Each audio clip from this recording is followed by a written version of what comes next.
A day in my life as a full-time content creator at the age of 16. Huy! Wag ganon! 40 ka na, Jai! Hello guys! For today's video ay mag-unbox tayo ng sabon na pinadala sa atin ni Naya Beauty Soap. Kakatuwa lang sa loob ng 2 taon nating naging content creator ay merong mga companies or merong mga brand ng sabon na nagtitiwala sa atin. Kaya naman sobra akong nagpapasalamat sa ating pong may kapal na binigyan tayo ng mga ganitong blessings at opportunities.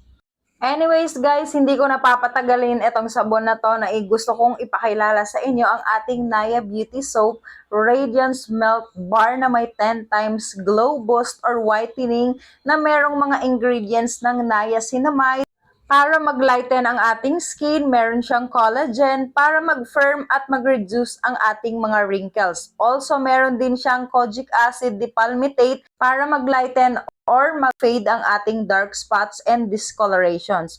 Plus, meron pa siyang Himalayan salt para mag-exfoliates at mag-detoxifies ang ating mga skin. And also, Centella asiatica tranexamic acid para mag-lighten ang ating mga hyperpigmentation or melasma. Isa sa mga magandang ingredients ng sabon na to ay meron na siyang glutathione at hyaluronic acid, guys. At hindi ko na talaga guys pinatagal at naghilamos na rin ako para matry ko ang sabon na to. Ang pinaka nagustuhan ko dito is napakabango niya at sobrang soft niya sa balat. Guys, kung gusto nyong mawala ang inyong mga dark spots or katulad na meron kayong melasma, ito ang perfect na sabon para sa inyo. Hindi ka dapat mag-alala dahil ito ay FDA approved, dermatologist tested at hindi siya namamalat.